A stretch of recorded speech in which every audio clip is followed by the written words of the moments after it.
ನಮಸ್ಕಾರ ಸ್ನೇಹಿತರೆ, ವೃಷಭ ರಾಶಿಯ ಜುಲೈ ತಿಂಗಳ 2025 ವರ್ಷದ ಮಾಸ ಭವಿಷ್ಯ ಏನೇನಿದೆ, ವೃಷಭ ರಾಶಿಯವರ ಗೋಚಾರ ಫಲಗಳೇನು, ಜುಲೈ ತಿಂಗಳಲ್ಲಿ ವೃಷಭ ರಾಶಿಯವರಿಗೆ ಭಗವಂತ ಕೊಟ್ಟಿರುವಂತಹ ಶುಭ ಫಲಗಳೇನು, ಅಶುಭ ಫಲಗಳೇನು, ಆ ಅಶುಭ ಫಲಗಳಿಗೆ ಪರಿಹಾರಗಳೇನು ಎಂಬುದರ ಬಗ್ಗೆ ಈ ವಿಡಿಯೋದಲ್ಲಿ ನಾನು ನಿಮಗೆ ತಿಳಿಸುತ್ತಾ ಹೋಗ್ತೀನಿ. ಬನ್ನಿ.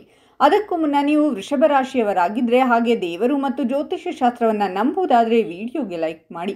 ಹಾಗೆ ನೀವಿನ್ನೂ ನಮ್ಮ ಜ್ಯೋತಿಷ್ಯ ದರ್ಶನ ಚಾನಲ್ಗೆ ಸಬ್ಸ್ಕ್ರೈಬ್ ಆಗಿಲ್ಲ ಅಂದರೆ ಈಗಲೇ ಸಬ್ಸ್ಕ್ರೈಬ್ ಮಾಡಿ. ಹಾಗೆ ಪಕ್ಕದಲ್ಲಿ ಬರೋ ಬೆಲ್ ಐಕಾನನ್ನು ಕ್ಲಿಕ್ ಮಾಡಿ.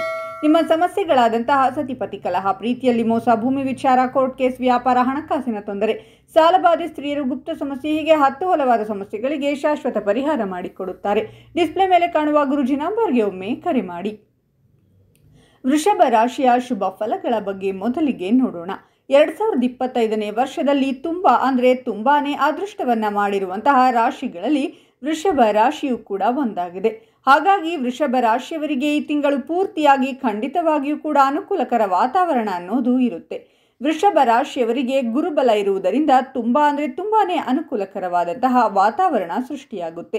ಗುರುವಿನ ಅನುಗ್ರಹ ಈ ರಾಶಿಯವರಿಗೆ ಇರೋದ್ರಿಂದ ಖಂಡಿತವಾಗಿ ಇವರು ಏನೇ ಒಂದು ಒಳ್ಳೆಯ ಕಾರ್ಯ ಮಾಡಿದರೂ ಕೂಡ ಅದರಲ್ಲಿ ಸಕ್ಸಸ್ ಅನ್ನೋದನ್ನು ಕಾಣ್ತಾರೆ. ಇವಾಗಿನಿಂದ 2 ವರ್ಷಗಳ ತನಕ ಈ ರಾಶಿಯವರಿಗೆ ಗುರುಬಲ ಅನ್ನೋದು ಶುರುವಾಗಿದೆ. ಹಾಗಾಗಿ ಧನಸ್ಥಾನದಲ್ಲಿ ಗುರು ಇರೋದ್ರಿಂದ ಕಲಾತ್ಮಕ ಯೋಗ ಅನ್ನೋದು ಕೂಡ ಇದೆ. ಕಲೆಯ ಬಗ್ಗೆ ಕೆಲಸ ಮಾಡುವವರಿಗೆ ಖಂಡಿತವಾಗಿಯೂ ಕೂಡ ವಿಪರೀತವಾದಂತಹ ಧನ ಪ್ರಾಪ್ತಿ ಅನ್ನೋದು ಆಗುತ್ತೆ. ಧನಸ್ಥಾನದಲ್ಲಿ ಗುರು ಇರೋದ್ರಿಂದ ಯಾರ್ಯಾರು ಆರ್ಟಿಸ್ಟ್ಗಳಾಗಿರಬಹುದು ಅಥವಾ ಡ್ರಾಯಿಂಗ್ ಮಾಡುವವರಾಗಿರಬಹುದು, ಕಲೆಯಲ್ಲಿ ಯಾರ್ಯಾರು ಕಲಾತ್ಮಕವಾಗಿ ಚಿಂತೆ ಮಾಡ್ತೀರಾ, ಕಲೆಯಲ್ಲಿ ನಿಮ್ಮನ್ನು ನೀವು ತೊಡಗಿಸಿಕೊಂಡಿದ್ದೀರಾ ಅಂತಹವರಿಗೆ ಉತ್ತಮವಾದಂತಹ ಹೆಸರು, ಕೀರ್ತಿ, ಪ್ರತಿಷ್ಠೆ ಎಲ್ಲವೂ ಕೂಡ ಬರುತ್ತೆ. ಒಟ್ಟಾರೆಯಾಗಿ ಕಲೆಯ ಯೋಗ ಇದೆ ಅಂತ ಹೇಳಿದರೆ ಈ ರಾಶಿಯವರಿಗೆ ತಪ್ಪಾಗೋದಿಲ್ಲ.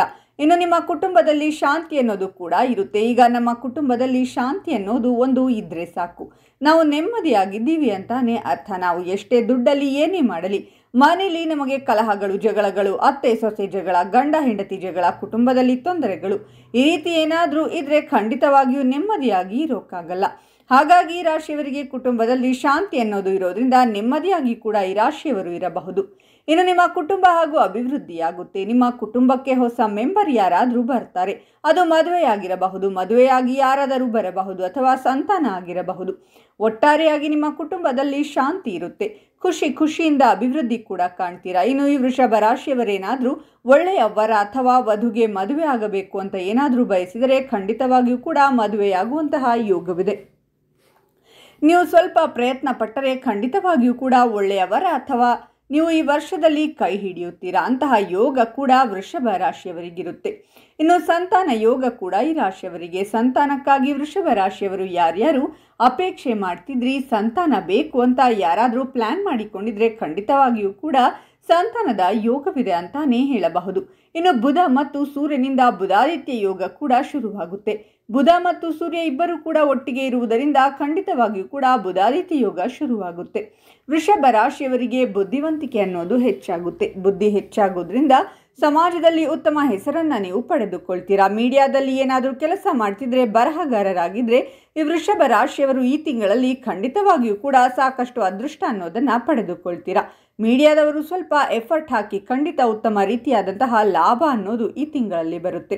ಇನ್ನು ಲಾಭ ಸ್ಥಾನದಲ್ಲಿ ಶನಿ ಇರುವುದರಿಂದ ತುಂಬಾನೇ ದೆಸೆ ಅನ್ನೋದು ಶುರುವಾಗುತ್ತೆ.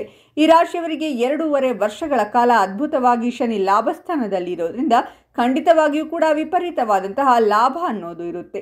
ವ್ಯವಸಾಯ ಮಾಡುವವರಿಗೆ ಒಳ್ಳೆಯದಾಗುತ್ತೆ. ಯಾರ್ಯಾರು ಕೃಷಿ ನಂಬಿಕೊಂಡು ಕೆಲಸ ಮಾಡ್ತಿರೋ, ರೈತರು ಯಾರಿದ್ದೀರೋ, ಕೃಷಿಕರಿದ್ದೀರೋ ಅವರು ಬೆಳೆದಿರುವಂತಹ ಬೆಲೆಗೆ ಡಬಲ್ ಹಣ ಅನ್ನೋದು ಸಿಗುತ್ತೆ. ಹಾಗೆ ಒಳ್ಳೆಯ ಮಳೆ ಬೆಳೆ ಆಗುವಂತಹ ಕಾಲ ಕೂಡ ಈ ರಾಶಿಯವರಿಗಾಗುತ್ತೆ. ಇನ್ನು ಶುಕ್ರನಿಂದ ನೀವು ಮನೆ ಕೊಳ್ಳುವಂತಹ ಯೋಗ ಕೂಡ ಇರುತ್ತೆ. ಶುಕ್ರನು ಕೂಡ ಒಳ್ಳೆಯ ಸ್ಥಾನದಲ್ಲಿರುವುದರಿಂದ ನೀವೇನಾದರೂ ಮನೆ ಕಟ್ಟಬೇಕು ಅಂತ ಪ್ಲಾನ್ ಮಾಡುತ್ತಿದ್ರೆ ಅಥವಾ ಮನೆ ಬಗ್ಗೆ ಏನಾದರೂ ಚಿಂತೆ ಮಾಡ್ತಿದ್ರೆ, ಮನೆ ತಗೋಬೇಕು ಅಂತ ಏನಾದರೂ ಯೋಚನೆ ಮಾಡ್ತಿದ್ರೆ, ಅರ್ಧಂಬರ್ಧ ಮನೆ ಕಟ್ಟಿ ಬಿಟ್ಬಿಟ್ಟಿದ್ರೆ ಇದರಿಂದಲೂ ಕೂಡ ಈ ರಾಶಿಯವರಿಗೆ ಒಳ್ಳೆಯದಾಗುತ್ತೆ. ನೀವೆಲ್ಲ ಕರೆಕ್ಟಾಗಿ ಪ್ಲಾನ್ ಮಾಡ್ಕೊಳ್ಳಿ, ಆಗ ಖಂಡಿತವಾಗಿಯೂ ಕೂಡ ನೀವು ಅಂದುಕೊಂಡ ಹಾಗೆ ನಿಮ್ಮ ಜೀವನವಿರುತ್ತೆ. ಇನ್ನು ವಾಹನ ಕೊಳ್ಳುವಂತಹ ಯೋಗ ಕೂಡ ಈ ರಾಶಿಯವರಿಗಿದೆ. ನೀವೇನಾದರೂ ತುಂಬ ದಿನಗಳಿಂದ ಸ್ವಂತವಾಗಿ ಬಿಸ್ನೆಸ್ ಮಾಡಬೇಕು ಅಂತ, ವಾಹನ ಖರೀದಿ ಮಾಡಬೇಕು ಅಂತ ಅನ್ಕೋತಿದ್ರು, ಈ ತಿಂಗಳಲ್ಲಿ ಅದು ನೆರವೇರುವಂತಹ ಕಾಲ ಬಂದಿದೆ. ಹೊಸ ತರಹದ ಟೆಕ್ನಿಕ್ ಅನ್ನು ನೀವು ಕಲಿತುಕೊಳ್ಳುತ್ತೀರಾ.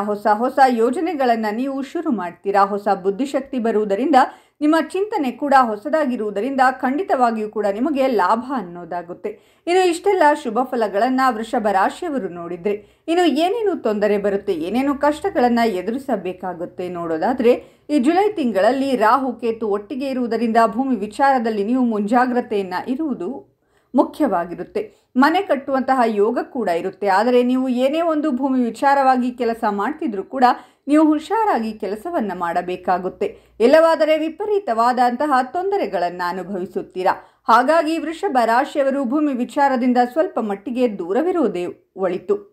ಇನ್ನು ಈ ತಿಂಗಳಲ್ಲಿ ವೃಷಭ ರಾಶಿಯವರಿಗೆ ತಾಳ್ಮೆ ಅನ್ನೋದು ತುಂಬ ಮುಖ್ಯ. ನೀವು ಎಷ್ಟು ತಾಳ್ಮೆಯಿಂದ ಇರುತ್ತೀರೋ ಅಷ್ಟು ಒಳಿತಾಗುತ್ತೆ. ಇಲ್ಲಾಂದರೆ ಸಾಕಷ್ಟು ಜಗಳಗಳು, ಕಲಹಗಳು ಬರುತ್ತೆ. ರಾಹುವಿನಿಂದ ಉದ್ಯೋಗದಲ್ಲಿ ಸ್ವಲ್ಪ ಒತ್ತಡ ಶುರುವಾಗುತ್ತೆ. ರಾಹು ಸ್ವಲ್ಪ ನೀಚನಾಗಿರುವುದರಿಂದ ಉದ್ಯೋಗದಲ್ಲಿ ನಿಮಗೆ ಕಿರಿಕಿರಿ ಮಾಡುವುದರಿಂದ ಟೆನ್ಷನ್ ಶುರುವಾಗುತ್ತೆ. ಉದ್ಯೋಗದಲ್ಲಿ ನಿಮ್ಮ ಕೆಲಸಗಳು ನಿಧಾನಗತಿಯಲ್ಲಿ ಸಾಗುತ್ತೆ. ಇನ್ನು ಈ ತಿಂಗಳಲ್ಲಿ 100% ಈ ಘಟನೆ ನಡೆಯುತ್ತೆ. ಎಚ್ಚರದಿಂದಿರಿ. ಇದಕ್ಕೆ ಪರಿಹಾರಗಳನ್ನು ಏನೇನು ಮಾಡಬೇಕು ಅಂತ ನೋಡುವುದಾದರೆ, ಸಂಕಷ್ಟಹರ ಚತುರ್ದಶಿಯನ್ನು ಆಚರಣೆ ಮಾಡಿ ಅಥವಾ ಲಕ್ಷ್ಮೀ ನರಸಿಂಹ ಸ್ತೋತ್ರವನ್ನು ಪಠಣೆ ಮಾಡಿ. ಬುಧವಾರ ಲಕ್ಷ್ಮೀ ನರಸಿಂಹನಿಗೆ ಪಾನಕ ಮಜ್ಜಿಗೆ ಮಾಡಿ ನೀವು ನೈವೇದ್ಯಕ್ಕೆ ಇಡುವುದರಿಂದ ಅಶುಭ ಫಲಗಳು ಕಡಿಮೆಯಾಗುತ್ತೆ.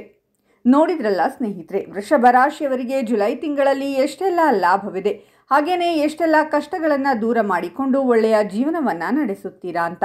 ಹಾಗೆ ಏನೇನು ಎಚ್ಚರಿಕೆಯನ್ನು ವಹಿಸಬೇಕಾಗುತ್ತೆ ಅಂತ ನೀವು ಕೂಡ ವೃಷಭ ರಾಶಿಯವರಾಗಿದ್ದರೆ ತಪ್ಪದೆ ಲಕ್ಷ್ಮೀ ನರಸಿಂಹ ಸ್ವಾಮಿ ಅಂತ ಕಾಮೆಂಟ್ ಮಾಡಿ. ಈ ವಿಡಿಯೋವನ್ನು ಲೈಕ್ ಮಾಡಿ ಮತ್ತು ಎಲ್ಲರಿಗೂ ಶೇರ್ ಮಾಡಿ.